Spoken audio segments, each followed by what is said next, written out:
Before you get that beautiful garden, you need great soil. David Hanley is a specialist with the University of Maine Extension, and you know all about soil. Before we get going here though, soil is a good four-letter word, dirt is a bad four-letter word? That's correct. Dirt's what you sweep off your kitchen floor. Soil is a dynamic ecosystem, a community that's just full of millions and millions of living things, bacteria, fungi, insects, worms, all of these working together to make a soil that's going to be very good for plant growth. What's the first thing you need to do with your soil? Always we recommend have a soil test done. And the soil test is going to give you a good background of what's in that soil that's good for plants and what may be missing that they need. So based on that soil test, we can put soil amendments in that will help those plants grow and give you the crop that you're looking for. And it's as easy as that. That's it. Right. What we're trying to do is get a profile of the soil. So we want to get everything from the very top down to about 8 inches, because that's where most of your roots are going to be for all of these different plants. So that they're not going to get much farther down than that? No, not with vegetable crops. But in this case, we just go down deep like this, make a little hole, and then take that slice that we call it right down deep and come up with it. And you can see we've got that soil profile from the top down to that 8 inches. Okay. And that goes into our bucket. Gotcha. Now for a small bed like this, I only need to do about 3 or 4 of these samples, put them all in the bucket, and mix it together. Okay. The university only wants about 2 cups of soil. We don't want the whole bucket full, so we just mix that up, and that's what we put into our sample box. Into the box. That's going to go up to the university. Okay. And it'll take them about 2 weeks once you send it to them, and then they'll come back with your results. Oh, that's actually pretty quick. Yeah. All right, David, our results are in. See this? There's a lot of numbers and a lot of colors and a lot of bars, and I have no idea what this means. Can you translate, please? Okay, so these are our results coming back. It gives us the numbers that we asked for, and they're very nicely put in a bar graph, so we can get an idea of how things are doing. And the bar graph tells us whether those nutrients are at levels that are low, medium, or optimum. Of course, optimum is where we want to be. Sure. So the first thing on the list is soil pH. Our soil pH is a measure of acidity of the soil, and generally in a garden soil, we want that pH to be mildly acid.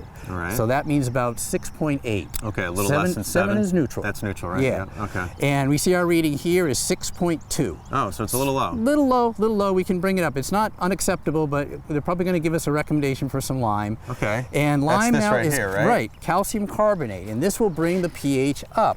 This is pelletized lime, which is nice and easy to use, easy to apply to the soil. You can also get ground limestone, which is more like a whitish powder. What's up next? Next on the list is organic matter, and this is the gardener's secret weapon. Organic matter is great at holding on to nutrients and exchanging them with plant roots, whereas a mineral soil like a sand or a clay, in the sand, nutrients wash right through it. They don't get hung on. And in clay, the clay holds on to the nutrients, so it won't give it to the roots. So the organic matter is like a sponge. It holds on to them and then exchanges them with the plant roots. So we like to see organic matter levels about 4% or higher. What do we have here? We're at about 4.8, so we're good. We're in good Wouldn't shape. hurt to add a little more, but we're good. Okay, We're good. all right. If Wouldn't you hurt to add needed to adjust, a lot of people have compost piles at home, right? That's what we're talking about here? Right. Or you can buy it like this? Yep, excellent source of organic matter is compost, because this is pretty much all it is. This will help loosen up the soil and improve its ability to exchange nutrients with the plant roots. Now you mentioned manure. Manure, oftentimes compost is made from manure. Now manures can be used and added directly to the soil and will improve organic matter, but because of food safety concerns, you shouldn't be doing that in the year that you're going to be harvesting the crop. So we apply manures in the fall, work it into the soil, we're okay to plant next spring. All right, that makes sense. Next, we're going to take a look at the big 3, and that's your nitrogen, phosphorus, and potassium. Okay, when we look at a fertilizer bag, those 3 numbers. Let's just point that out right now. Right. Because this is a fertilizer bag, and I see 10, 10, 10. Right, and that's the big 3. It's nitrogen, phosphorus, and potassium. What those numbers stand for is it's 10% nitrogen, 10% phosphorus, 10% potassium. Now you'll notice of those big 3, we actually didn't have nitrogen on there. Okay, and the reason for that is that nitrogen is very mobile in the soil. It will move through with soil water. So taking a measurement this week, take it next week, the measurement might be completely different. Oh, interesting. And you can see with phosphorus and potassium, we're at medium. We're probably going to need a little bit of addition here to make sure these plants are going to come through the year all right. Gotcha. How often should we be doing a soil test?